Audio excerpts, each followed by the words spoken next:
Okay. I think I'm going to at least go ahead and do the introductory things. I'm going to welcome those of you who have joined us. In particular, if there is any of you who have joined us from the West Central Behavioral Health Group, we welcome you to the Eastman Cares COVID-19 seminar series. This is our 8th, I think, in the series.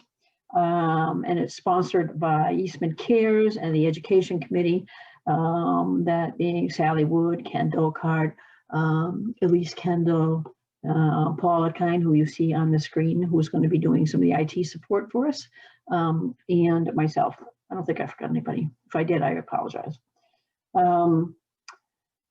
We always start, and those of you who have been on these all along are going to get sick of seeing this, but anyway, we always start with the Eastman Cares resource guide that was revised in the fall and is available. It's a very helpful resource guide.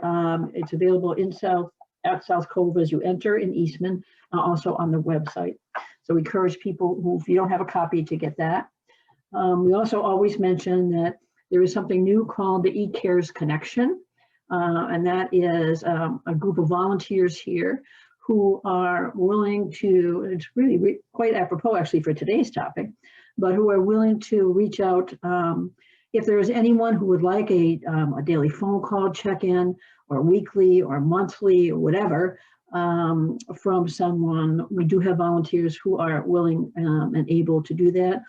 Or if you know of anyone who potentially could benefit from it, just simply reach out to Eastman Cares at eastmannh.org. I'll be mentioning this later as well, the website, and then someone will connect in terms of providing that service. As I said, this is a webinar, so therefore the participants will not be seen. You can go have lunch, whatever, and also your video will not be turned, your audio will not be turned on. However, you should have either on the bottom or the top of your screen a Q&A for webinar, and Paul will be monitoring that in particular in terms of questions. If there are any questions that come up, it's going to be the place for you to put them, and you can put them anytime during this. And we'll be, as I said, we'll be monitoring those. We are recording this, and that recording will be available on YouTube, and it will be both in the Eastman webpage as well as usually in our highlights. So that is available for anyone who needs it. This particular session is going to be different from some of the others that we've done.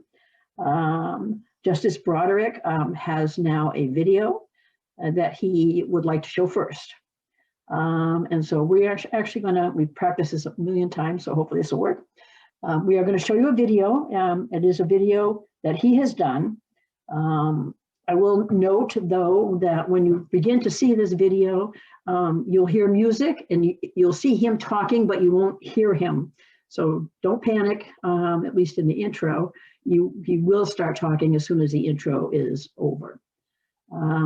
After, sometime toward the end of this video, it's about half an hour, Justice Broderick will join us and will be with us then for the rest of the session to talk about the video and any other questions, and to talk a little bit about COVID-19 and what it means in terms of mental health issues.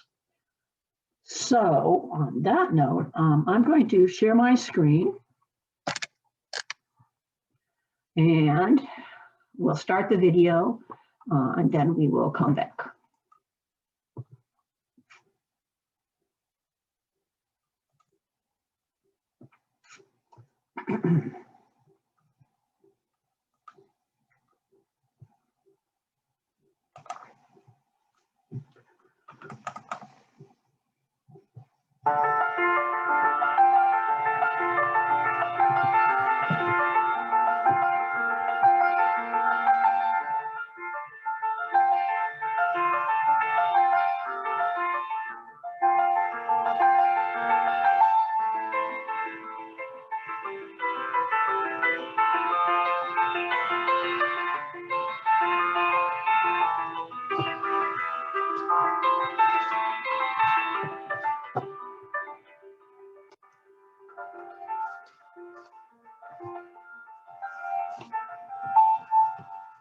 Thank you for inviting me here today.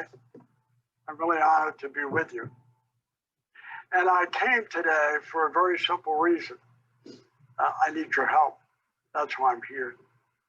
I've been involved for the last 4 years now, speaking and traveling wherever I'm asked, to try to change the conversation and the culture around mental illness, because we need to. All of you know that, but we haven't done it. We haven't done it for generations. I see it now. I need your help. If I could do it by myself, I wouldn't bother anybody, but I can't. But we could, if you want to help. I'm a baby boomer, not that you ever could have guessed that. And I grew up in a world, sadly, where no one ever talked about mental illness. It just wasn't a conversation anyone felt comfortable having. And so as a kid, I never heard it discussed. And that was true for most of my adult life, by the way. It may be true for you. But I know more about it now. That's why I'm here today. I grew up just north of Boston. Sorry about that, but someone has to grow up in Massachusetts, and it was me. I grew up in a very middle-class neighborhood. My dad was a high school science teacher. My mother wanted to be a nurse, but her family couldn't afford that. My mom worked in an office in the neighboring town. I lived in a very leafy but very middle-class neighborhood. My best friend, when I was 10 years old, lived right across the street from my home, and his father was a graduate of MIT. In my childhood, in my neighborhood, MIT was rock star status. My friend's uncle, his father's brother, never went through high school. He was an inpatient at the Danvers Mental Hospital in Danvers, Massachusetts. Every adult who ever spoken at that place, every kid, including me, used to call it the nut house. We thought that was pretty funny, apparently. Nobody was embarrassed saying that. All these years later, looking back, I think we all should have been embarrassed. We all should have been ashamed. I see that now. But when I was 10 years old, I didn't understand that. And my friend's uncle would sometimes come to their yard, their home on a Sunday, usually in the summer. And I can remember seeing him standing by the side of their garage, looking at the flowers, sometimes walking around the yard. He never looked at me, never spoke to me, never gestured to me. But I thought he was pretty scary. He was, after all, in the nut house. And when he would leave my neighborhood late on those Sundays, on those warm Sunday evenings, I felt safe again. I never had the courage to cross that road, by the way, when he was visited. I figured they locked people like him up to keep us safe. And in my childhood, I didn't realize that anyone in my town could have a mental health problem. I thought that guy was somehow one-off. That's what I thought. And I felt pretty confident, even as a kid, in knowing that I'd never know anyone or see anyone the rest of my life who had a mental health problem. And I was wrong about that. One of the reasons, with the help of Dartmouth-Hitchcock, I spent many waking hours in the last 4 years speaking wherever I'm invited. I would speak every day if I could. Some decades after that childhood I described, in a different state, namely New Hampshire, in a different community, Manchester, and on a street somewhat different than the one I grew up on, mental illness crossed that road from my childhood and took up residence in my own house. My wife and I are baby boomers. We didn't know anything about mental illness, so we didn't see it. I had two sons, 11 and 13, and took up residence in my 13-year-old son. He didn't know he had a mental health problem. That makes sense when you think about it. How would you know just how you feel, how you react to other people or circumstances? But he was suffering. He just thought it was him, and we didn't see it. When he graduated from the 8th grade, I recall it was on a Saturday, and he told us when he woke up that he didn't want to go to his graduation. And we thought he was just being lazy. It was nice weather. He wanted to play. He said, no, you have to go to your graduation. So he went, but he wasn't really happy about it. My son started smoking in high school in the 9th grade, kept it a secret. We didn't know that. He had friends at Trinity High School in Manchester where he went, but not as many as his younger brother, who was 2 years behind him. My son spent a lot of time in his room with his door closed, drawing. He was a very good artist from a very young age. Today, I would describe it as withdrawing. But I was pretty ignorant about mental illness back then. I'm not ignorant now, by the way. I'm not ignorant now. If you look at the yearbook for the year my son graduated from high school, you'll find his photograph with all the other graduates. But if you look through the yearbook at the candid shots, at the football games, the dances, you won't find him in those shots because he wasn't at those places. I see that now. He was probably home drawing or withdrawing. He'd done okay in high school, not nearly as well as I thought he should. He's really smart. But he did okay, but he always tested really well. And he got into a pretty good college in New York, and then off he went. And I don't know if it's the truth or maybe it's a rumor you guys might know, but I hear that sometimes when kids go to college, they drink. I don't know if you've heard that. It could be true. Sadly, in my son's case, it was true. I can remember hearing his voice on some of those weekend phone calls. I could hear it in his speech. It was alarming. I didn't know he drank. I talked to him about it. He said, "Dad, I don't have a drinking problem. I don't drink more than anybody else here." And over time, we'd be on that campus, and then his friends would seek us out, my wife and I, to express their concerns about his drinking. He would say, "Dad, I don't know why they say that. I don't drink more than anybody else." I thought he must have, but I couldn't prove it or disprove it. My son got a college degree. Knowing what I now know, I have no idea how he did that. I'm in awe of him. And he had done okay, but not great. But he always tested well.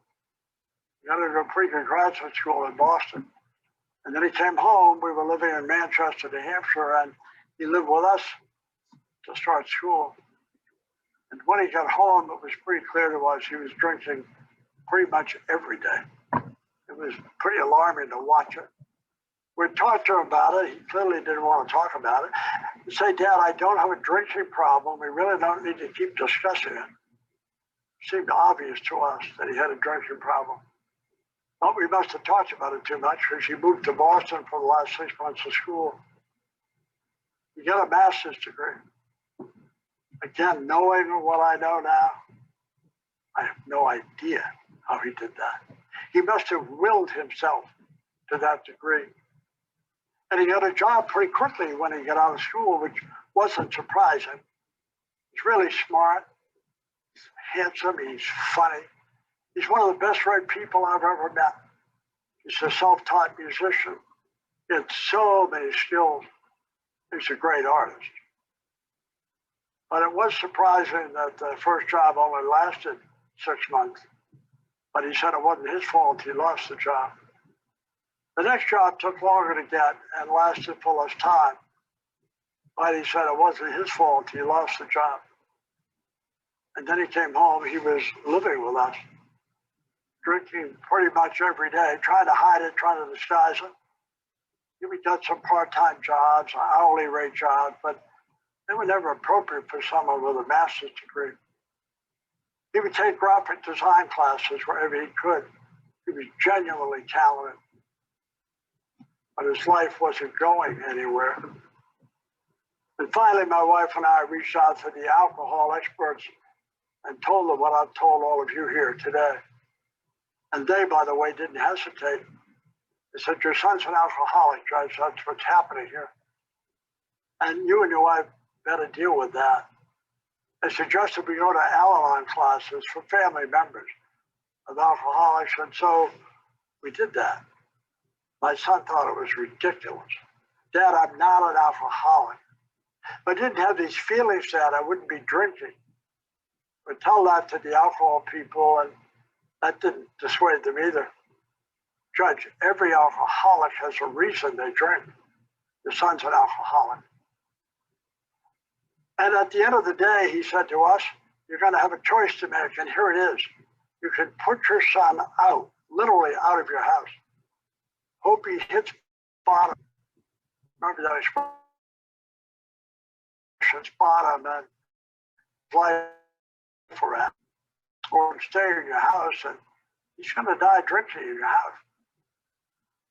We didn't like those choices. And so we made my son, who didn't have a drinking problem, according to him, to go to alcohol rehab. And then he majored in alcohol rehab. It was like the world tour of alcohol rehab. New Hampshire, Cape Cod, Connecticut, and finally he went to Florida. And we were praying that he would have some insight about his drinking. We picked him up on Logan Airport after he'd been in Florida for weeks. And as we were walking to baggage claim, he said, Dad, I had a drink on the plane on the way home, but I don't have a drinking problem. So it hadn't taken. And after a while, my wife and I realized that we had to make the decision they told us about.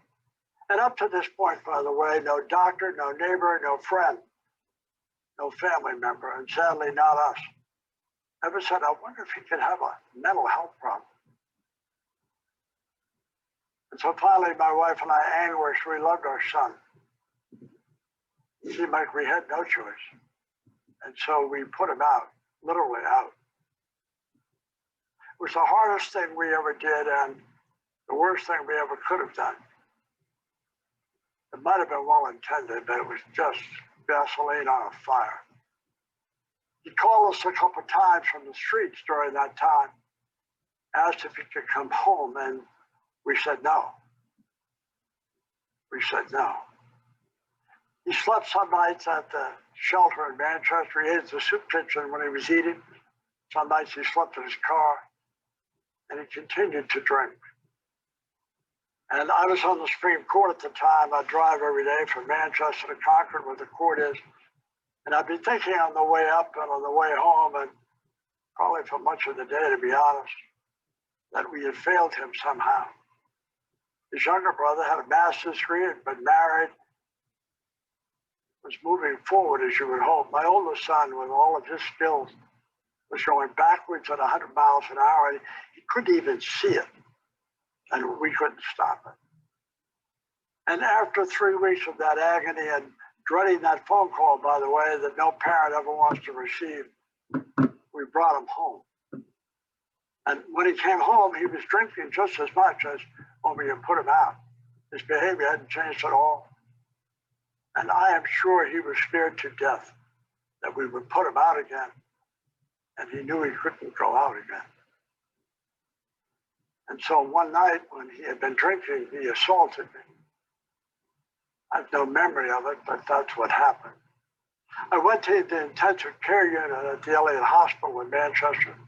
My master's educated, talented, funny, decent son was arraigned in a public courtroom in Manchester before a lot of press. I was on the Supreme Court at the time, so it was a story. He was issued an orange jumpsuit and sent to the Valley Street jail. I didn't know any of that then, but my wife did. I learned later that it was all over the news at the time, here in Massachusetts.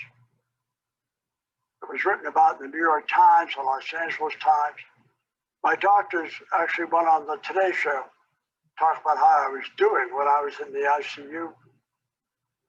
Our Attorney General in New Hampshire had a live press conference to talk about it. I don't know how my wife dealt with all that. I really don't.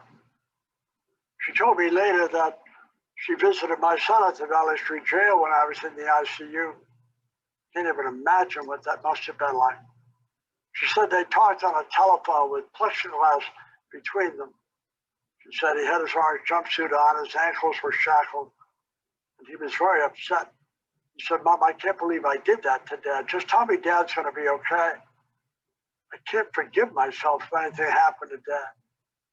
And in the early days, she didn't know. He said to her, Mom, they don't allow visitors here very often. I think it was twice a week. He said, on days you can't visit, Mom, I can see the corner of the cemetery from my cell. if you went to that street corner at the appointed hour that we agree on, I could at least see you. And I would know my family hadn't abandoned me. And so my wife would go there at 3 o'clock, park her car. It was late March, early April, kind of dreary. She told me later she'd get out and wave at the jail, multiple stories. She said, I didn't know what floor, what window, or whether anyone was looking back. She said, I always gave them a thumbs up sign before I left. And she said, I'd get in the car and cry all the way home. I don't know how she did that. After about 6 or 8 days in the ICU, I remember being wheeled down a corridor at the hospital. I felt pretty sore. I had no idea why I was in the hospital. So I asked the fellow who was pushing me. He said, Judge, I think you fell. I felt pretty sore for someone who had fallen, but I had no memory of anything else. So I accepted it. After a day and a half, my wife and I were finally alone in this large hospital room. By the way, when you visit people in the hospital, try not to say to them, I love your room. I hated my room. Just try not to say those things. But after a day and a half, my wife and I were finally alone, and she told me as best she knew what had happened, and I hadn't fallen. And she told me where my son was, and the two of us just cried. I've been a judge and lawyer my entire professional life at that point, so I knew what it meant for him, for us, maybe even for his brother. I didn't understand it. If I had any understanding at all, it would have been alcohol when it's abused can take people to bad places. I literally couldn't get out of bed for 2 days in that room. I couldn't go home with my wife. I couldn't talk to my son. I don't know the dictionary definition of hopelessness, but I know what it feels like. That's exactly what it feels like. I wasn't allowed to visit my son at the Valley Street Jail when I got out of the hospital. I would have, but the court wouldn't allow it. My wife would go twice a week. She'd come home crying every time. Finally, friends who had known my son since he was little would take her place just to give her a break. I didn't see him for 6 months. And that was the day they took him to a basement windowless courtroom in Manchester so he could be sentenced to the state prison. I hope you don't have that day in your life. I would have bet you anything I owned or might ever do or accomplish, I could never have been my family. It was on that morning. It was still a story. There was still press covering it. My son came in that day through a side door with a bailiff at his elbow. It was great to see him. He looked great. Hadn't had a drink in 6 months. My wife and I stood up in the public row and he gave me a big hug. Said, Dad, I'm so sorry. Are you okay? I said to him that morning, if you don't quit, your mother and I won't quit. I'm not sure I believe that, but that's what I said. He said, Dad, I won't quit. And then he was sentenced to 7.5 to 15 years in the state prison. I don't know how we all didn't pass out, to be honest. He served 6 months of the 7.5 at Valley Street. The court suspended 4 of the 7. The court said maybe they'll parole you after 3 years. Not my call, said the judge. But you're definitely going away to the state prison for 3 years. My master's educated son. The court let us see him for a minute, and then off he went. You're not allowed to visit new inmates for 30 days. They evaluate every new inmate. One of the issues were should they live on the prison campus. So it was 30 days before we saw him. We met in the secure psychiatric unit of the state prison. That's not where he was housed, but that's where the meeting took place. We were told that day by the psychiatrist with my son present that he had serious depression, panic attacks, the feeling you're about to die, panic attacks and anxiety, which the psychiatrist described as off the charts. He said, that's why he was drinking, Judge. He was self-medicating his mental illness. And when he said that to us in that place, I knew that we had failed him. I was, after all, the parent. I should have done something about mental illness. I thought all mental illness, by the way, was hopeless.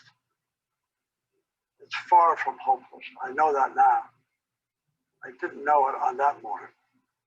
They said, we're going to try to work with him and turn his life around.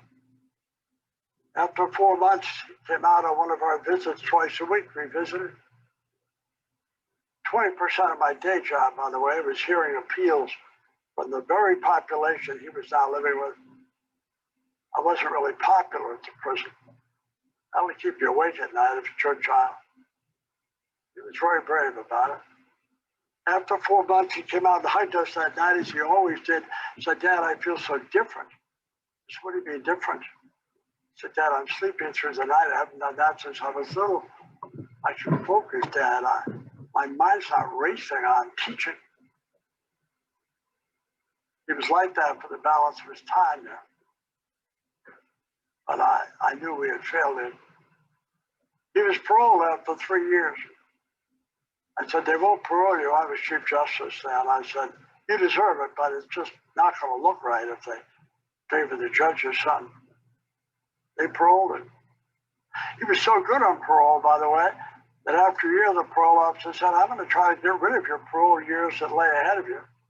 He was very excited about that. I said, they won't do that because I'm the Chief Justice. But the parole board eliminated the parole. I'm grateful for them. When my son left prison, they sent a camera up that day. We were there, my wife and I. They put the lens in front of me and said, do you have anything you want to say? I said, I do, actually. My son's not a bad person who's now suddenly a good person. He's always been a good person. He's now well. And those are very different things, by the way. My son, who was drinking every day, has not had a drop of alcohol in over 15 years. I know the treatment worked. He said, Dad, I could spend the night in the liquor store. I might have a Coca-Cola, but I'm not that guy anymore, Dad. I don't have that tug anymore. So why am I bothering all of you? I didn't do anything, by the way, for a decade. I'm a baby boomer. I didn't want to talk about it. I'm the last guy to be talking about it now, but it's the most important thing I've ever done because I see it now. I got involved in a campaign on the 5 signs of mental illness, May 2016. I've devoted the last 4 years of my life to it. When I joined Dartmouth-Hitchcock, they added to the campaign, how do you react when you find the 5 signs? I didn't know how to react, I do now.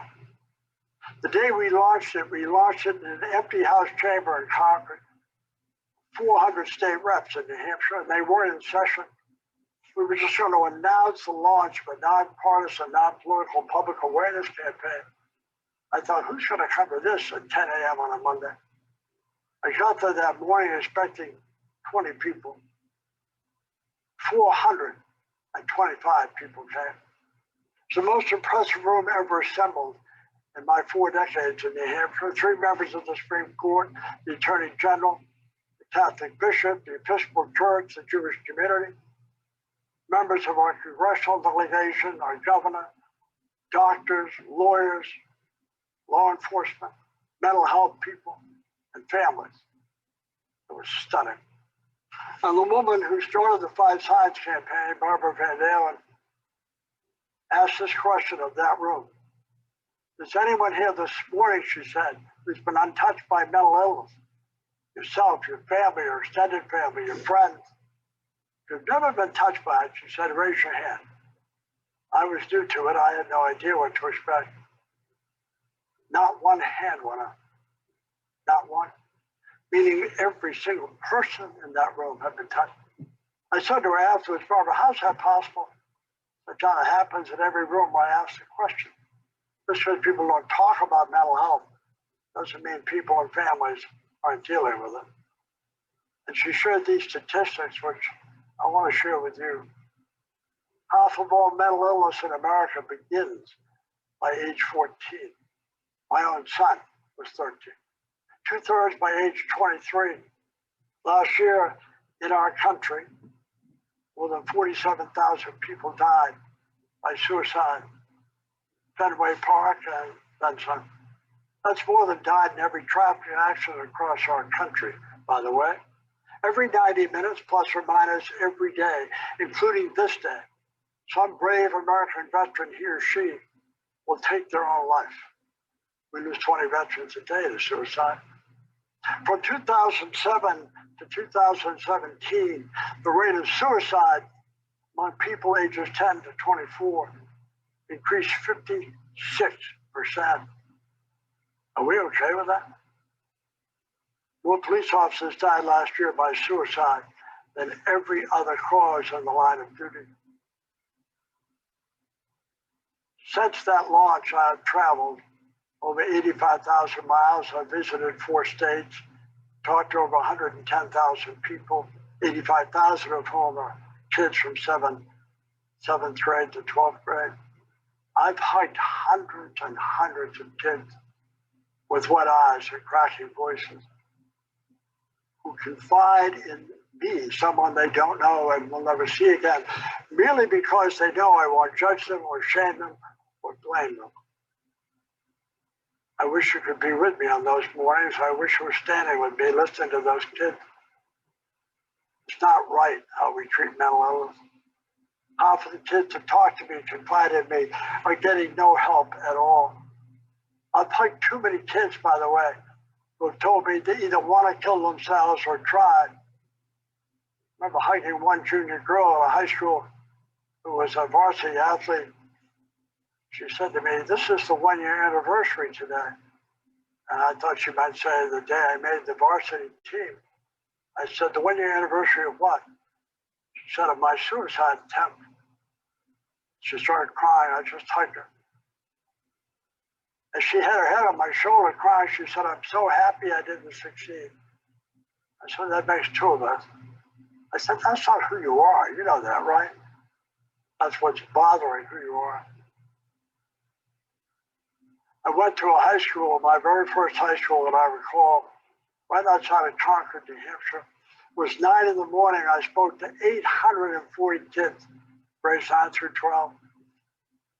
In the gym with a 30 or 40-foot ceiling. I was on a riser behind a fixed podium under the basketball net, and there was nobody on the floor. They were all in the bleachers.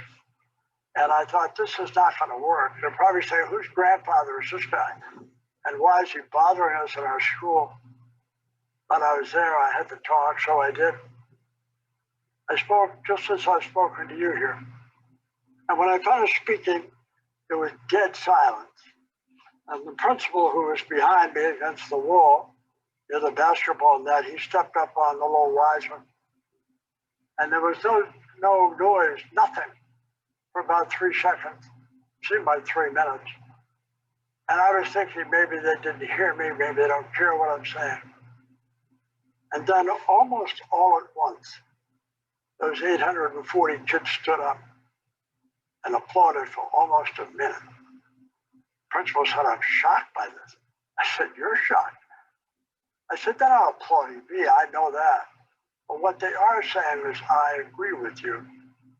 Thanks for talking about it." It happens almost every time I go out. I see what I never saw. I understand it now. I also understand that we're not doing what we need to do. We do not have a mental health system in this country. We have some great and talented people in mental health, but we don't have a system. Half the kids I talk to are getting help nowhere. I've had parents say to me, "My son or daughter is having a problem. It's going to be 4 or 5 months before I can see someone." If they broke their leg, they'd call 911. If you have a young child with a mental health problem, who do you call?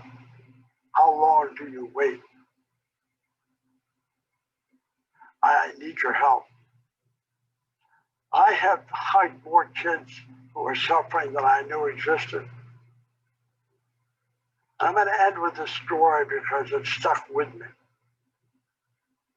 I was speaking at a middle school in southern New Hampshire, 6th, 7th, and 8th graders. The 6th and 7th graders were on the gym floor, seated on the floor. The 8th graders were in the bleachers. And I must have looked 10 feet tall to the kids on the floor. It seemed very odd. And I'm sure I was the oldest person I ever spoke to them. And when I finished speaking, I stood by the exit with the principal. And the kids started filing out. And some of them would go by and say, thanks for speaking. The talk was awesome. He says 6th, 7th, and 8th graders who are saying that. They get it, by the way. And near the end of the rush out the door was a young man who was walking towards me. He extended his right hand, and I just reflexively grabbed it and held it. And he said, thanks for coming to our school this morning. I said, you're very welcome. I was happy to be here. He said, I want to tell you why I'm thanking you. I said, sure, why? He said, they tell me here at school that I'm on the spectrum myself. And your talk here this morning, he said to me, it changed my whole life. He said, can I give you a hug? He started hugging me. This little boy was crying. And my eyes watered too. I hadn't changed his whole life, believe me, I know that.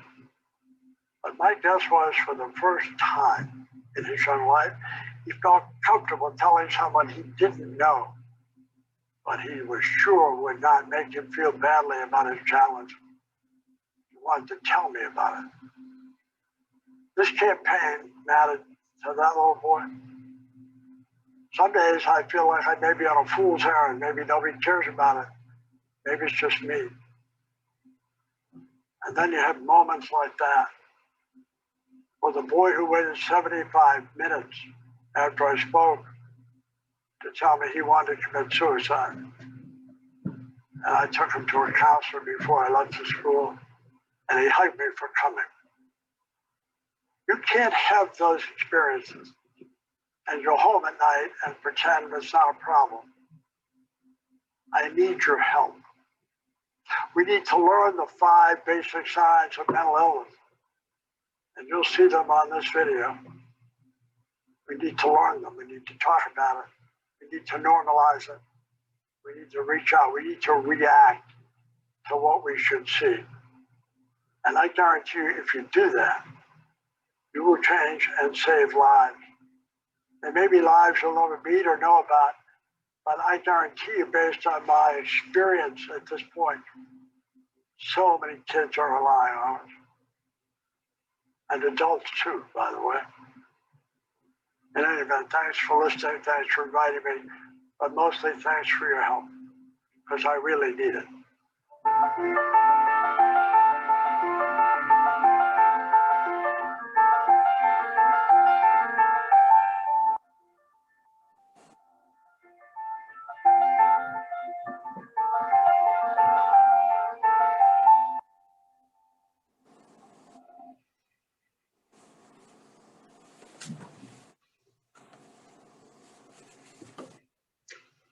Okay. We don't see Justice Broderick. How are you? Yes. I made it. I'm proud of that. And we're glad to have you. Thank And I'm Sue Etkind, and we have just shown the video. I do want to tell people that if you want to have the 5 signs, we do have it. We will post it for you, and it will also be available in highlights and on the website. And that being said, I want to welcome Justice Broderick to Eastman. I think you've heard some of this, but I'm going to repeat it. He's Senior Director of External Affairs at Dartmouth-Hitchcock, and as you heard, formerly served as Chief Justice of the New Hampshire Supreme Court.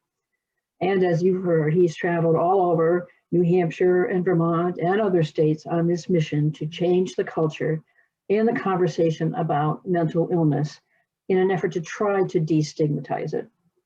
He says it's the most important work he's ever done in his professional life, and we are really so pleased to have him here with us. And as I mentioned before, I'm going to turn it over to him. If you have questions for him, please just jot them down in the Q&A, and Paul will be monitoring them for the Justice. Justice Broderick. Thank you very much for inviting me. The virtual world is not my favorite place, but it certainly beats not seeing people and not being able to talk about this topic. And I want to thank all of the folks who tuned in today to listen and to be part of it. And as I said in my video, I need your help. That's why I'm doing this. If I could change the conversation and the culture all by myself, I wouldn't have to bother anyone, but I can't. And unless and until we change and decide that it's okay to talk about it, it's okay not to be okay, we'll never create a mental health system in the United States. On that front, by the way, the fellow who is now the interim chair of psychiatry at Dartmouth-Hitchcock, he's in his late 50s, I would say, and is a graduate of Harvard Medical School. We had a forum on mental illness at the hospital in November of 2019, and he was asked this question, Dr. Torrey was, Doctor, how would you describe and how would you rate the mental health system in the United States? This was November 2019. He said, let me answer your question this way. The way we treat breast cancer today, not 30 years ago, today, we get people in quickly. It's usually women, not always, but usually. But we get people in quickly. We have really good protocols, and we're seeing really good results. So based on science, I would say the current system for breast cancer treatment is pretty close to a 10 on a 10-point scale. And then he said, but on that same 10-point scale, I would rate the mental health system in the United States as only a 1 or a 2. That's on all of us. And that's because we've never insisted that it be a 10. And some of that, I was part of the problem, believe me, I don't want to sound righteous. Part of the problem was and remains that people are still afraid of it, ashamed of it. They don't want to tell folks about it. They don't want to protest it. They don't have treatment for mental health care. And we need to start. And I will say this, by the way, from all the kids I've talked to, I love this generation of young people. They don't get nearly the credit they deserve, but they will. I have every confidence they will. And they are so open and amenable to talking, far more so than my generation ever was. And they want to get this conversation going. And so I'm really asking people to start talking about it. That's what the 5 Signs cards are about. You get a hold of them, print them, put them on your refrigerator, talk to your children, your grandchildren.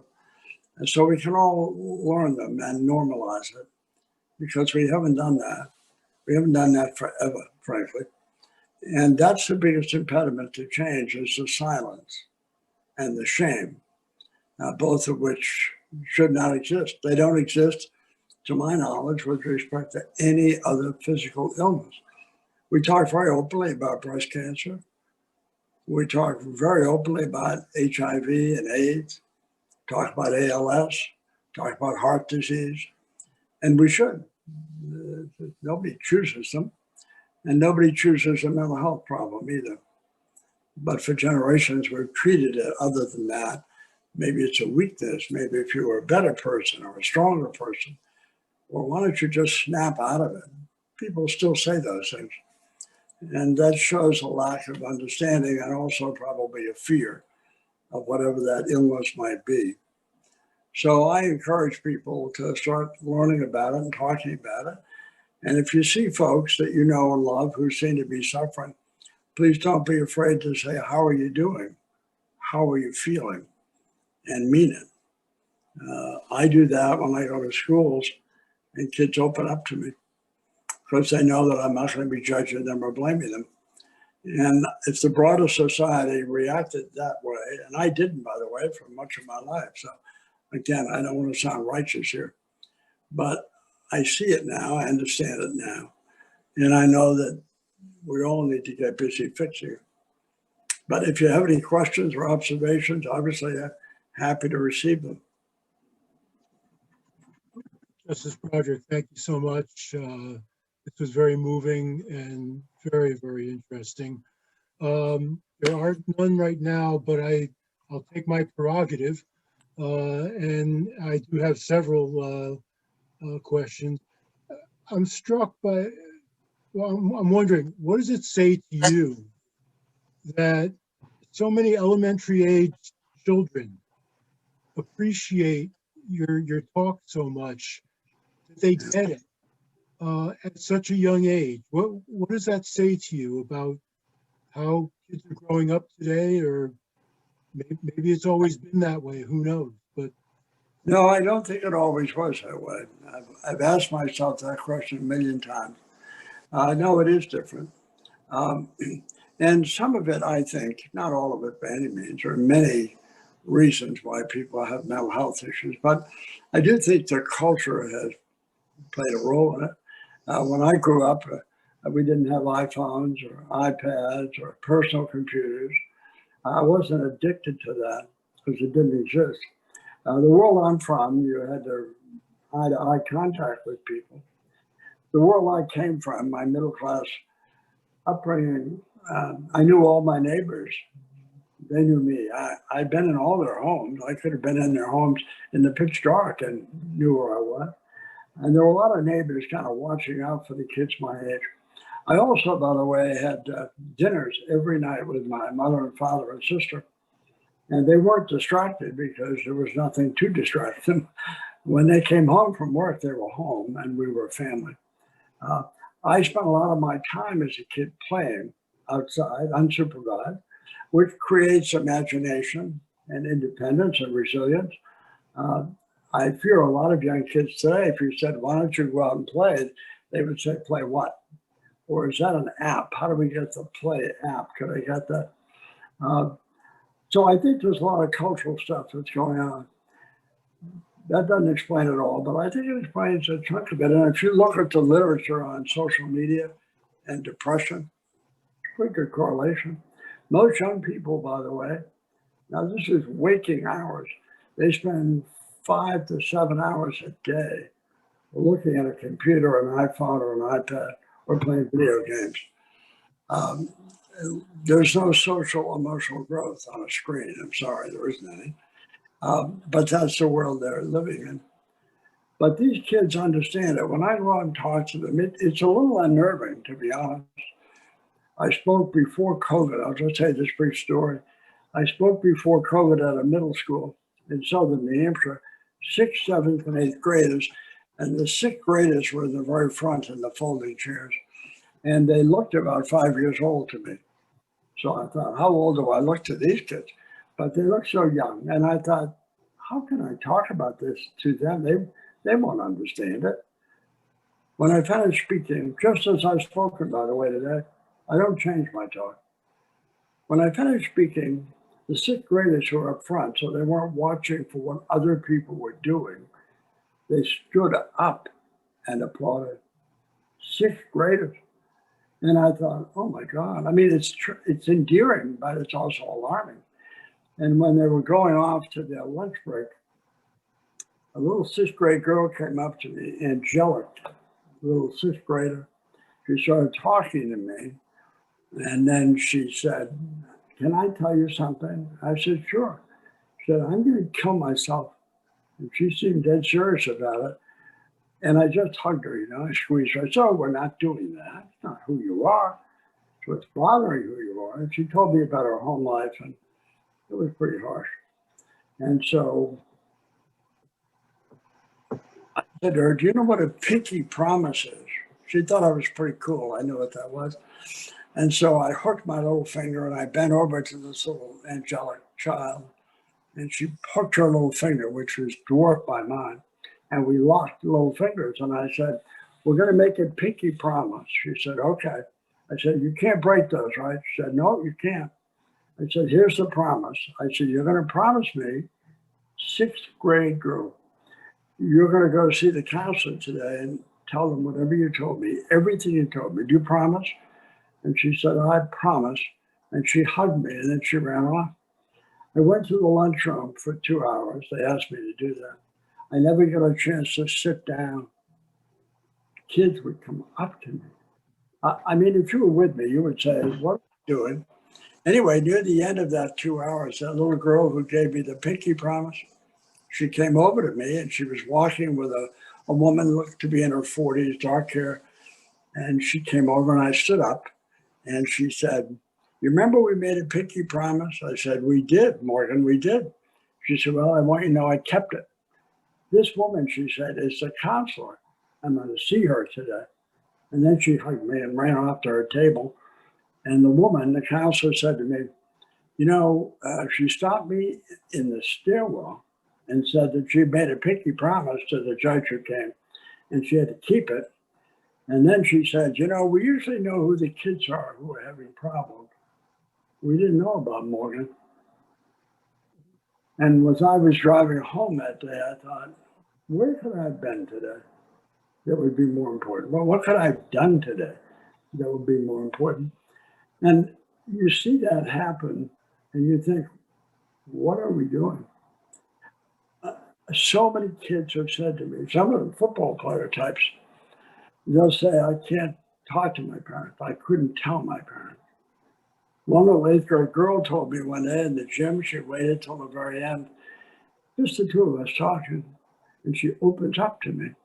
And she was talking about what she thinks was her depression. And I said, well, you know, it's good you know about that. My son and I didn't understand that. So you're way ahead of where we were. That's the good news.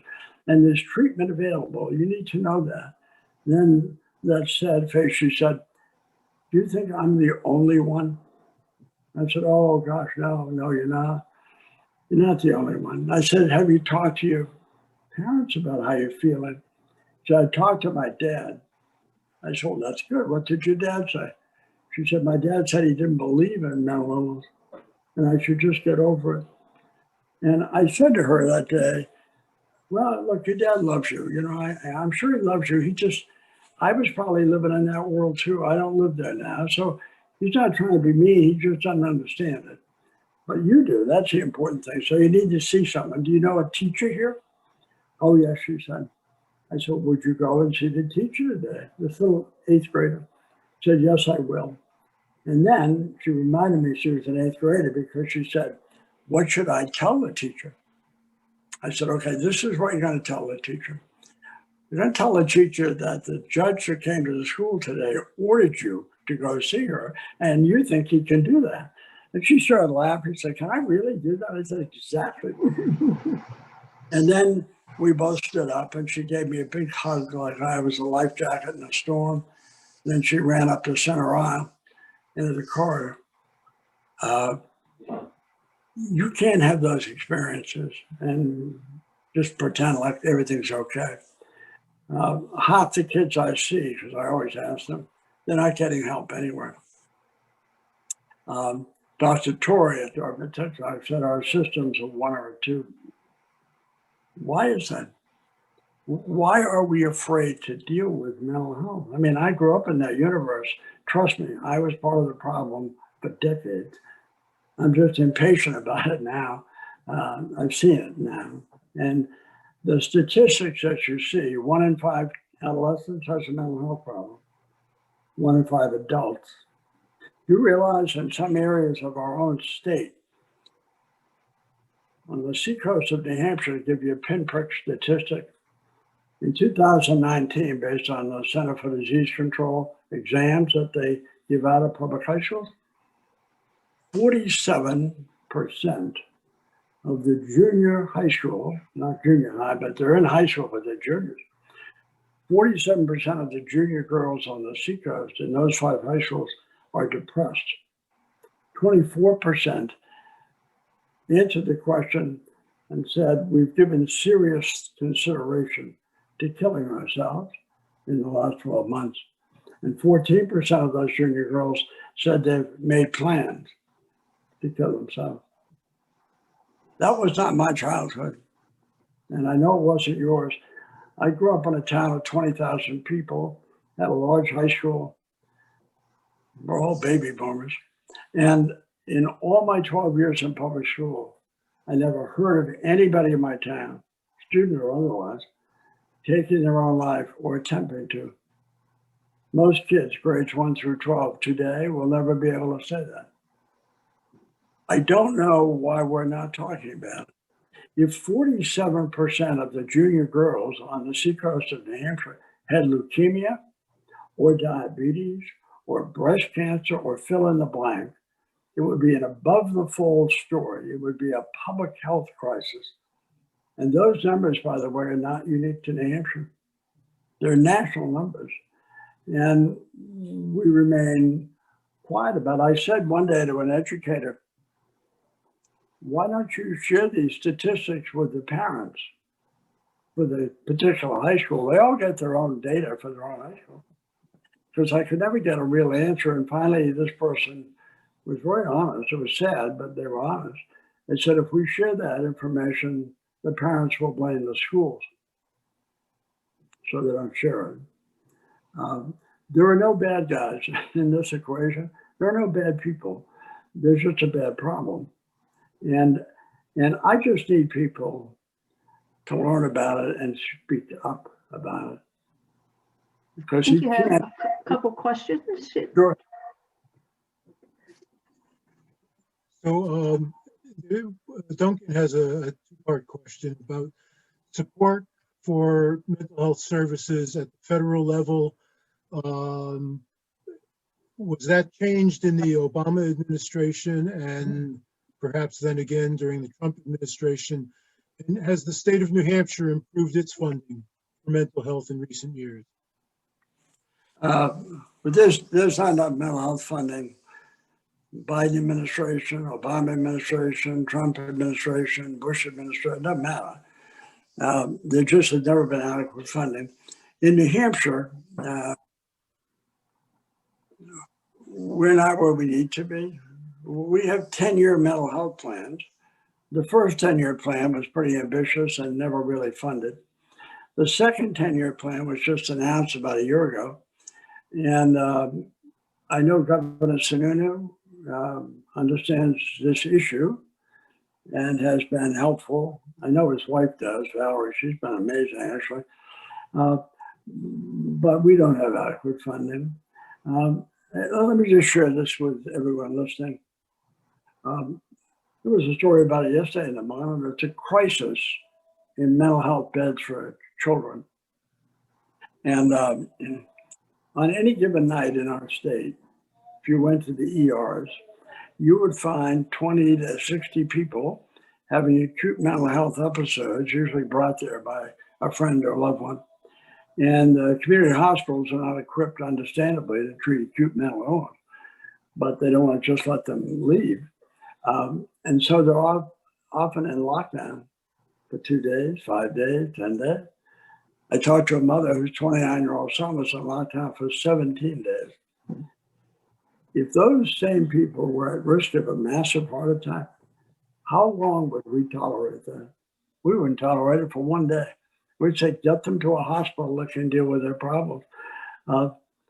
We need more mobile crisis units. We don't have nearly enough. And those are trained professionals and someone who's recovering from a mental health issue. They go to your house, they go to your child, and they're supposed to come in short order. So we don't have enough beds. We don't have enough transitional housing.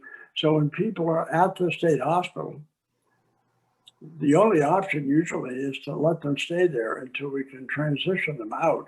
And there are very few transitional places. We need transitional so we can get the acutely ill in the hospital and those who are doing better to transitional space. Last thing I would say, we have 10 community mental health centers in our state. They are the brainstem of mental health treatment, and there are 10 of them. When we emptied out all the lunatic asylums, as we politely call them, imagine that's what we call them. In any event, we emptied out the asylums in the late 60s and the early 70s, and the deal was that we would have community mental health centers, we would fund them, and people could stay locally. It was a great idea. And as late as the 1980s, we, New Hampshire, were rated either 1, 2, or 3 nationwide in community mental health. So we had a lot to be proud of. That long ago has passed. We're probably rated now close to 40th in the country. We have the lowest or almost the lowest state reimbursement on Medicaid.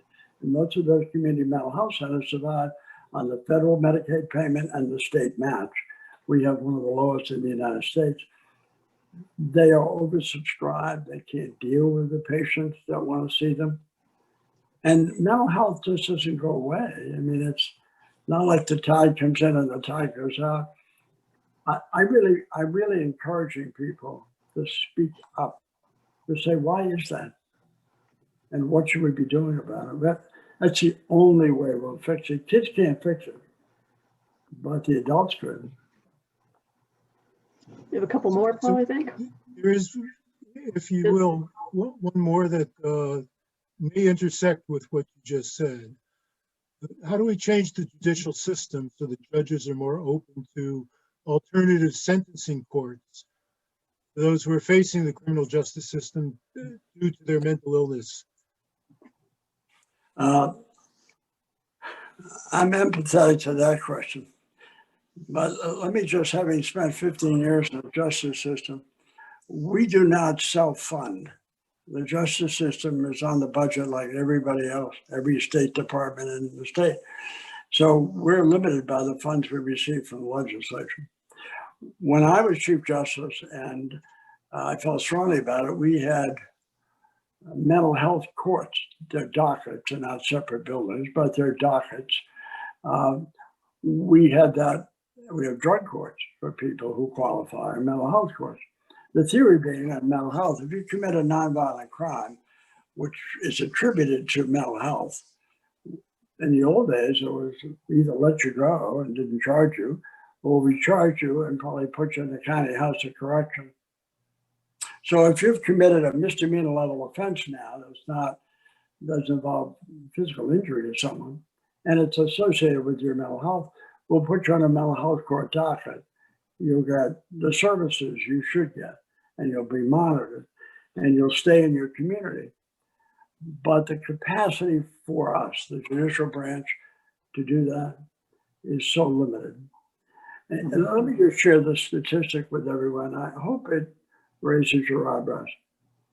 65% of the men in the men's prison today in Concord have a diagnosable mental health problem, and they didn't develop it the day after they came to Concord. They brought it with them. About 20% of the American people have a mental health problem. It's 3 times plus that for those we incarcerate.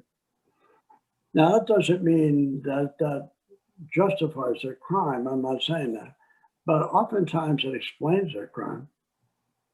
The Attorney General of our state, Gordon McDonald, who's come out with me a half a dozen times to high schools, he said to me one day, he said, "John, I see mental illness 24/7 as Attorney General." I said, "What do you mean, Gordon?" He said, "Well, sometimes we call it a drug overdose. Sometimes we call it domestic violence. Sometimes we call it abuse and neglect of children. And sometimes that may be all that is there." But he said very often, if you pull the drape back, it's mental health or mental health and substance. So we're very good at naming behavior. We're not so good at identifying causes. And if we had a system of off-ramps, since half of all mental illness begins by age 14, some of the folks who are in the state prison today probably started having issues when they were younger. They didn't develop it at 28. They could have, but they likely didn't. And if we had more nuanced help, we might be able to get people on the mental health off-ramp to get the help they need. It's a very pervasive problem. And I said one day to Governor Sununu, I said, "Why isn't our goal to be #1 in community mental health in America? Why don't we plant that flag as a state and then figure out what we need to do to meet it?" And I think he's sympathetic to it. I like Governor Sununu, but that costs some money, as he reminded me. And I said, "Well, it's true, Governor, but it saves money too. Right now, we're spending a lot of money on failure. It's $50,000 at least every year to incarcerate someone at the state prison, 50 grand a year. And then you add the cost of the county house of correction, the cost of police and processing and courts. But most people with a mental health problem, by the way, are not going to go to jail, are not going to commit a crime. They're going to school, going to work, they hold public office. Their lives are less than complete because we, collectively, we have taught them that if you're too public about your problem, your stature may fall. And that could be embarrassing, it could hurt your job, it could hurt your career. We don't say that, by the way. If you have breast cancer, we don't say, oh my gosh, don't tell us that, you'll never work again. That's on all of us. And this generation of kids that are more afflicted, I believe, than mine was, they're smarter than mine was too, and they're more impatient than mine was. We owe it to them. We owe it to these kids to hear them and then to act. Thank you. Thank you, Chief Broderick. It was quite a moving talk. As I said, the 5 signs will be sure are available to everybody in multiple ways, so that each of us can do our part as well. The next, I forgot to mention this before, so I'm going to have to do it now, but our next talk is March 5th. And that will be by Dr. Jim Fryer, who's professor of economics at Dartmouth, and talking about the socioeconomic conditions related to COVID-19. I know I personally can say that I've been touched in a number of ways, actually, by the mental health issues that Chief Broderick has talked about. From a grandfather who was an alcoholic, this is back in the 60s, from being a new nurse, wanting to go into psychiatry and going to work in a nut house, as Chief Broderick said, the most frightening experience of my life for a new graduate. And I think that from there, going into public health and seeing what happened when those facilities were closed and what happened to the people who had services, no options, had nothing. And to try to take care of them in homeless shelters and places where mental health was just simply not treated at all. So I'm very much aware of what what Justice Broderick has said, and I hope that we all take it to heart. And I want to thank you again. It was wonderful having you. And My pleasure. thank you. On we go. Thank you, everyone who attended. Thanks for inviting me. Thanks everyone for listening. Thank you. Bye now. Bye-bye.